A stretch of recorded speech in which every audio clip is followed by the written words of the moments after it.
김윤태의 서울의 봄. 또다시 서울의 봄을 꿈꾸는가.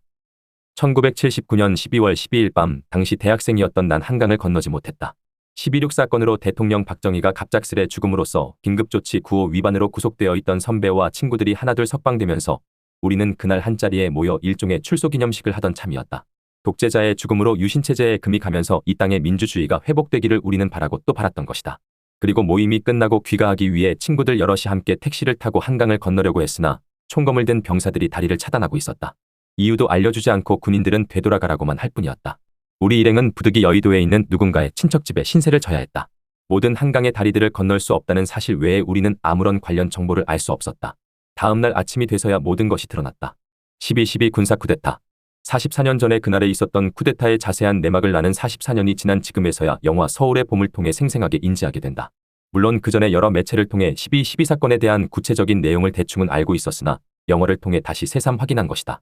영화의 앞머리의 실화를 바탕으로 하되 디테일한 장면에서는 상상을 가미했다고 밝히고 있다. 디테일의 측면에서야 실제와는 다른 사실들이 있겠지만 영화적 재미를 위해서는 어느 정도의 윤색은 허용될 법하다. 불안과 우려로 지새웠던 44년 전 그날 밤의 갑갑함을 또렷이 기억하고 있는 내가 이 영화를 아니 보고 넘어갈 수는 없었다. 의도한 것은 아닌데 영화를 관람한 날도 우연히 12월 12일이었다. 감회가 색달랐을까? 시종일관 영화 속으로 몰입하였다. 영화 속의 시간은 1979년 10월 26일부터 12월 14일까지로 그 사이에 일어난 한국 현대사의 매우 중요한 한 지점을 이 영화는 군대 내부의 갈등을 통해 드라마틱하게 그려내고 있다. 특히 12월 12일과 그 다음 날까지 9시간여 동안에 일어난 군사반란 과정의 영화의 상당 부분을 할애하고 있는데 특히 대립하는 두 주인공의 갈등을 중심으로 상황을 박진감 있게 전개하고 있어 충분히 흥미를 끌만했다.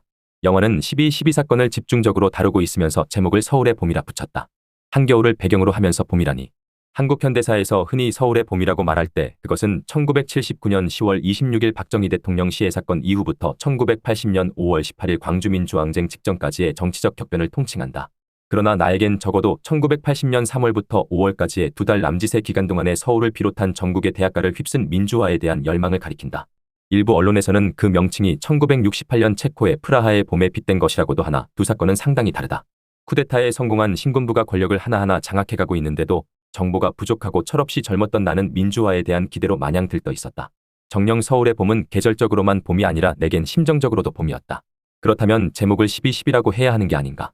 서울의 봄이란 용어 속에 담긴 민주화에 대한 국민의 열망 대신에 영화에서는 전두광을 비롯한 특정 군부 세력의 권력욕만이 들끓고 있다. 국민을 위한 진정한 서울의 봄이기는커녕 군사반란을 진압하지 못하고 쿠데타 세력에게 권력을 넘겨주고만 서울의 겨울이자 그들만의 봄이 아니던가. 그런 점을 의식해서인지 영화에서는 부제를 12.12 때이라고 해놓았다. 그러니까 서울의 봄은 어쩌면 역설적인 제목인 셈이다. 1,000만 관객을 돌파한 이 영화의 상업적 성공은 무협지적 구성에 있는 듯하다. 이 영화에서의 주된 갈등은 전두광을 비롯한 육사 출신이 주축인 하나회의 쿠데타 세력과 이태신을 중심으로 한 갑종 출신 등 비육사계 군분의 온건 세력 간의 선악 대결 구도로 잡고 있다. 마치 무협계의 사파와 정파처럼 말이다. 무협지의 세계는 대체로 권선징악으로 귀결되나 영화에서나 현실에서는 사파의 승리로 귀결되었다. 사실 사파는 너무 강했다. 정보독점과 통신감청이라는 비장의 무기와 하나회라는 조직과 인맥을 가진 사파는 법률적 절차적 정당성 어느 것도 갖추지 못했지만 철저한 준비와 강력한 욕구로 난관을 돌파해간다. 그런 가운데 정파를 대표하는 한 고수가 막판에 벌이는 일대 활극이 이 영화의 중요 관전 포인트다. 그와 함께하던 정파의 무사 2명인 김준엽 헌병감과 공수혁 특전사령관이 쓰러지자 악의 무리에 맞서 혈혈단신 외로이 싸우는 고독하고도 처절한 패배를 사파의 우두머리 전두광과의 갈등과 대립을 통해 비장하게 그려낸다. 영화의 엔딩곡으로 흐르는 군가 전선을 간다는 그 비장미를 더해줄 따름이다. 게다가 이태신이란 작중 이름은 실제 인물 장태환 소장과 역사 인물 이순신 장군의 이름을 교묘하게 조합한 것이 아닌가. 영화 끝부분에 세종로로 진격하는 장면에서 이 용감한 정파의 고수는 이순신 장군 동상과 마주한다. 이태신을 불의에 타협하지 않는 불태전의 용기를 지닌 진정한 군인 정신의 모범으로 그려냄으로써 감독은 그에게 역사적 정당성을 부여해주고자 한 것이다. 더구나 그 배역을 한국의 대표적인 미남 배우 정우성에게 맡긴 것은 이태신 영웅 만들기의 절정이라 하겠다. 이 영화에 대한 사족들을 아래와 같이 풀어본다. 1. 통신 감청. 이게 반란군 승리의 결정적 요인이라 생각한다. 그것을 담당했던 보안사 비서실장 문일평 대령의 표정을 보라. 영화에서도 이 점을 잘 포착한 것 같다. 난 치가 떨렸다. 그는 실제 인물 허화평에 해당하는 자인데 난 지금껏 생존해 있는 반란의 무리 가운데 한 명만 끝까지 추궁하라면 그를 선택하련다. 영화에선 그다지 비중 있게 나오지 않는 편이지만 나는 쿠데타의 실질적인 세부 기획 설계자로 그를 지목하고 싶다. 2.